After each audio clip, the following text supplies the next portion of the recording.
কেমন আছো সবাই? আশা করি অনেক ভালো আছো। আজকে আমরা পড়ব উপসর্গ।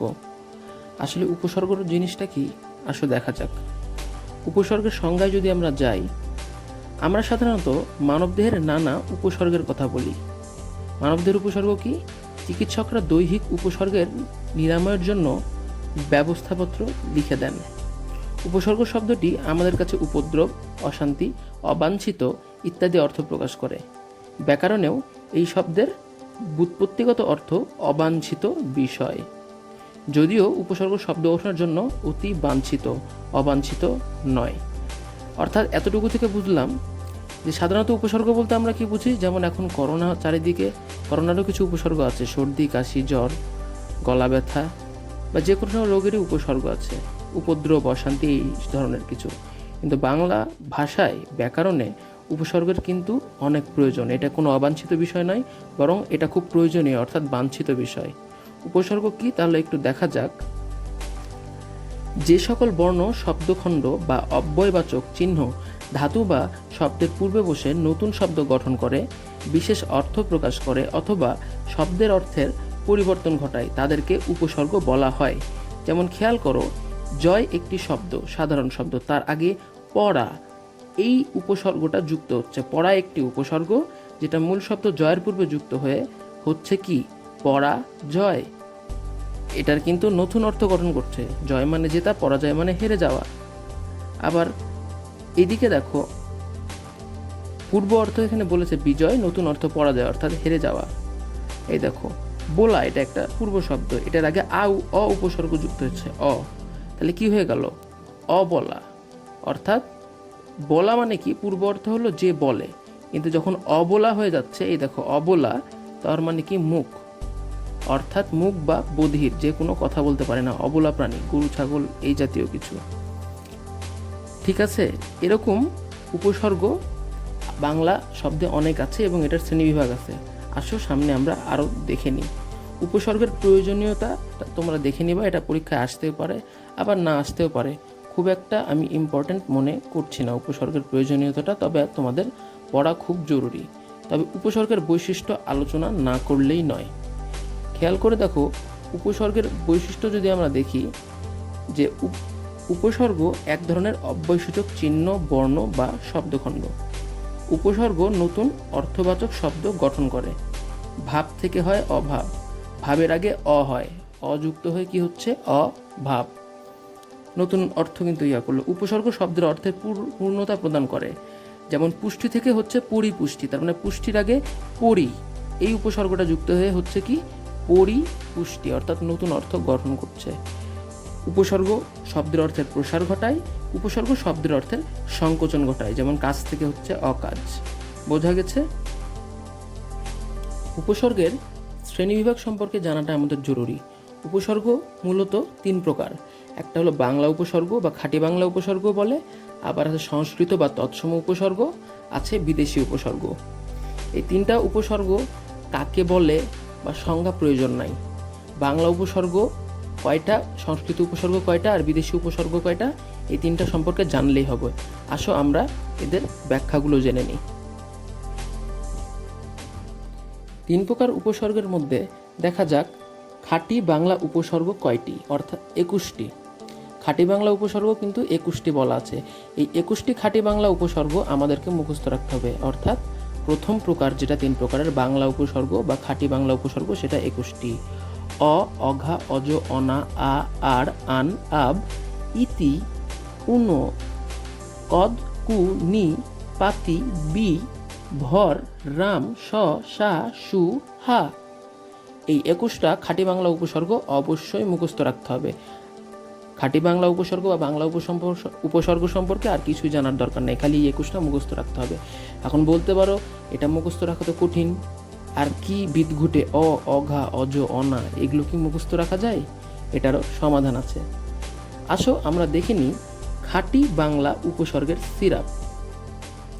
সিরাপ একটু ছন্দের মতো, হয়তো ছন্দটা মুখস্থ করতে একটু কষ্ট হবে, তবে তোমাদের এটা এই 21টি খাঁটি বাংলা উপসর্গ মনে রাখতে অনেক হেল্প করবে।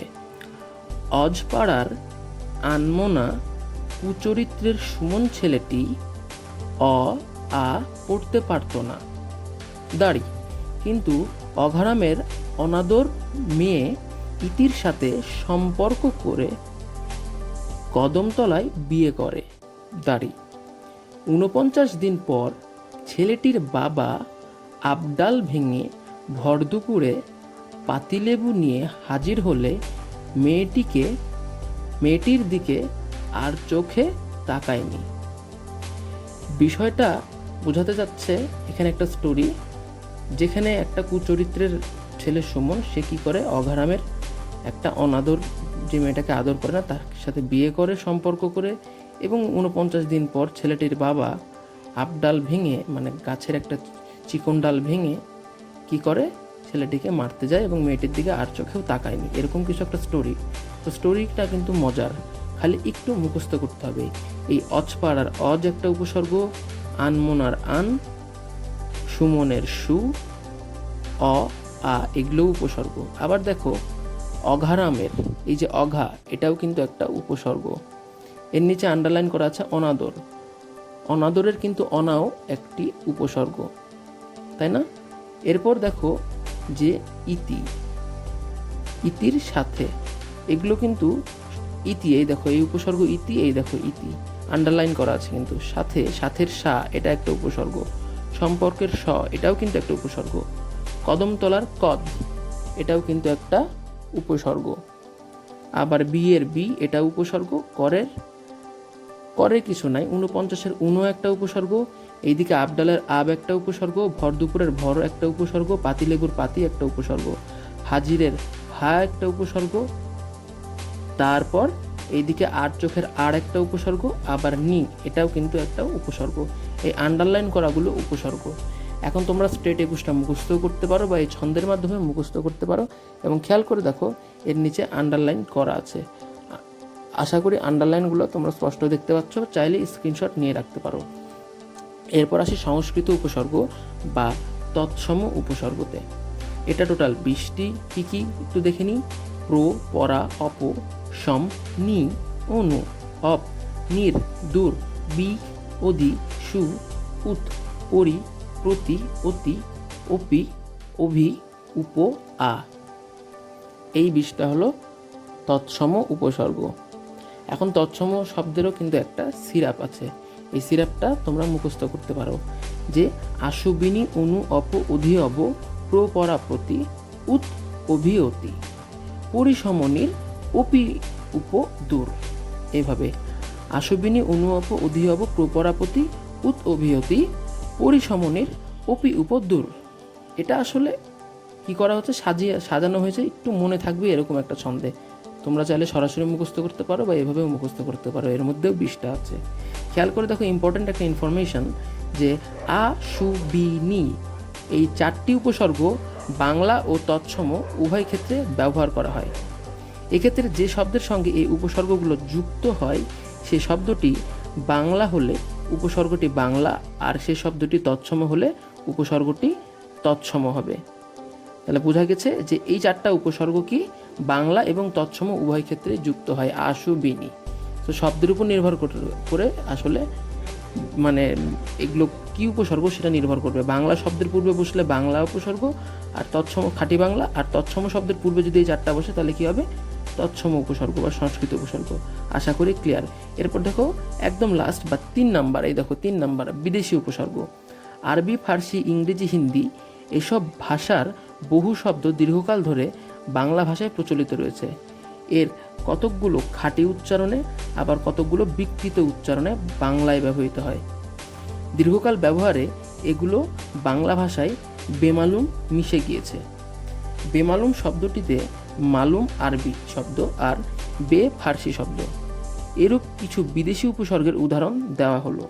বিদেশি উপসর্গের মধ্যে ফরাসি উপসর্গগুলো অন্যতম। দেখো কি কি, কার, দর, না, নিম, ফি, বদ, বে, বর, ব, কম ইত্যাদি।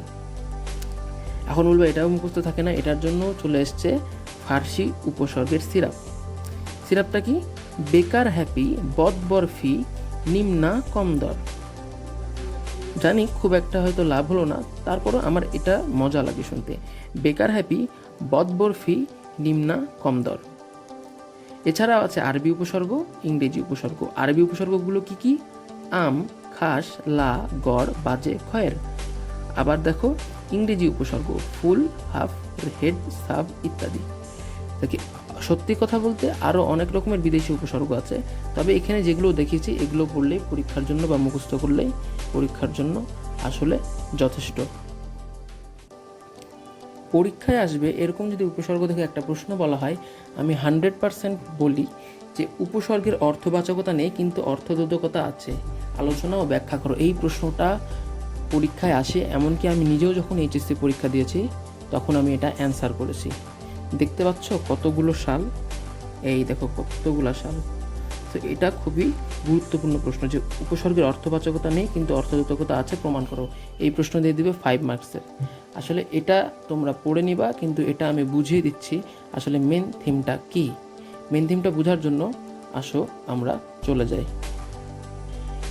তোমরা একটু যদি লক্ষ্য করে দেখো, এখানে জন্ম শব্দের অর্থ সৃষ্টি হওয়া, এর সঙ্গে উপসর্গযোগে গঠিত শব্দ প্রজন্মের অর্থ হচ্ছে পরবর্তী উত্তরাধিকারী। অর্থাৎ উপসর্গটি জন্ম শব্দের অর্থ বদলে দিচ্ছে। এর কোনো স্বয়ংসম্পূর্ণ অর্থ নেই। এ কারণে অধিকাংশ ব্যাকরণবিদ মনে করেন যে উপসর্গের অর্থবাচকতা নেই কিন্তু অর্থদোতনা বা অর্থব্যঞ্জনা আছে। এখানে মেইনলি কি বোঝাতে চাইল আসো একটু দেখি। জন্ম এটা একটি সাধারণ শব্দ, ঠিক আছে, এর অর্থ সৃষ্টি হওয়া। কিন্তু এর আগে যখন এই উপসর্গটা যুক্ত হয়ে গেল, নতুন শব্দ কি হলো খেয়াল করো, নতুন শব্দ হলো কিন্তু প্রজন্ম, তাই না? খেয়াল করো, জন্মের অর্থ সৃষ্টি হওয়া, আবার এর আগে যখন যুক্ত হলো দিয়ে প্রজন্ম আরেকটা নতুন শব্দ তৈরি হলো, সেই প্রজন্মের অর্থ কি? পরবর্তী উত্তরাধিকারী। জন্মেরও আলাদা অর্থ আছে সৃষ্টি হওয়া, আবার উপসর্গযোগে গঠিত নতুন শব্দ প্রজন্মেরও আলাদা অর্থ আছে যেটা হলো পরবর্তী উত্তরাধিকারী। কিন্তু শুধু আলাদা করে যদি এই উপসর্গটার কথা চিন্তা করো, এই এর কিন্তু অর্থ নাই, নিজস্ব কোনো অর্থ নাই। অর্থাৎ উপসর্গের এই উপসর্গের নিজস্ব কোনো অর্থ নাই বা অর্থবাচকতা নাই। অর্থবাচকতা এটা আসলে একটু কঠিন অর্থ, মেন কথা হলো অর্থ। উপসর্গ অর্থাৎ এর নিজস্ব কোনো অর্থ নাই, কিন্তু এই টা যখন নতুন একটা অন্য যে কোনো শব্দের আগে বসে, যেমন প্রজন্ম নতুন একটা শব্দ গঠন করবে, তখন এটা আলাদা একটি অর্থ সৃষ্টি করবে, অর্থাৎ অর্থদোতনা বা অর্থব্যঞ্জনা বা নতুন অর্থ সৃষ্টি করবে। মেইন হিসাবটা আমি বলি খোলাখুলি, যে উপসর্গগুলো যেমন আশু, বি, নি, পরা, এগুলোর আলাদা কোনো অর্থ নাই। এই জন্য বলছে উপসর্গের কোনো অর্থবাচকতা নাই, অর্থাৎ আলাদাভাবে এই উপসর্গগুলোর কোনো অর্থই থাকে না। কিন্তু এই উপসর্গগুলো যখন অন্য কোনো শব্দের পূর্বে বসবে এবং বসার পরে সেটা কি করবে, নতুন একটি শব্দ গঠন করবে। নতুন শব্দ গঠনের ফলে যে নতুন শব্দটা গঠিত হবে তার কিন্তু অর্থ থাকবে। অর্থাৎ উপসর্গের আলাদা করে কোনো অর্থ নাই, অর্থাৎ অর্থবাচকতা নাই। কিন্তু যখন নতুন কোনো শব্দের আগে বসবে এবং নতুন একটা শব্দ গঠন করবে, তখন কিন্তু উপসর্গেরও অর্থ আছে, ওই শব্দটারও অর্থ আছে। এই জন্য বলছে উপসর্গের অর্থবাচকতা নাই, অর্থাৎ আলাদা অর্থ নাই, কিন্তু অর্থদোতনা বা অর্থব্যঞ্জনা আছে। অর্থাৎ নতুন যে শব্দ গঠন করে তার আলাদা একটি অর্থ আছে। শেষমেশ খেয়াল করে দেখা যাক একটি নতুন শব্দ হার। এই হার মানে কিন্তু গলার হার বা হেরে যাওয়া। এটার আগে যদি আমরা উপসর্গ যুক্ত করি তাহলে হচ্ছে প্রহার, অর্থাৎ মারা, তাই না? প্রহার মানে কিন্তু মারা। আবার এই দেখো হার, এর আগে যদি উপযুক্ত করি তাহলে কি হয়ে গেল? উপহার। উপহার কার না পছন্দ? হার, তার আগে উপসর্গ যুক্ত করলে হচ্ছে পরিহার। হার, তার আগে সমা উপসর্গ যদি যুক্ত করি তাহলে কি হচ্ছে? সমাহার। সমাহার মানে অনেকগুলো কোনো কিছুর সমষ্টি। চিন্তা করো, একই শব্দ হার, তার আগে বিভিন্ন উপসর্গ যুক্ত হচ্ছে। এই পরি, সমা এগুলোর কিন্তু আলাদা অর্থ নেই, অর্থাৎ অর্থবাচকতা নেই। আমি যদি রেফার করি, এদের অর্থবাচকতা নেই। কিন্তু যখন এই হারের সঙ্গে এরা যুক্ত হচ্ছে, অর্থাৎ এই শব্দগুলো গঠন করছে, তাহলে কি তৈরি হচ্ছে? এদের যখন হারের সঙ্গে এগুলো যখন যুক্ত হয়ে নতুন শব্দ গঠন করছে, তাহলে কি হচ্ছে? অর্থদোতকতা সৃষ্টি হচ্ছে। বোঝা গেছে? তার মানে কি উপসর্গের অর্থবাচকতা নেই, মানে আলাদা অর্থ নেই, কিন্তু যখন কোনো শব্দ যেমন হারের সাথে যুক্ত হয়ে নতুন শব্দ গঠন করে এবং ভিন্ন ভিন্ন সেগুলোর মিনিং হয়, অর্থাৎ অর্থবোধকতা আছে। আজ এ পর্যন্তই। সবাই ভালো থেকো, সুস্থ থেকো।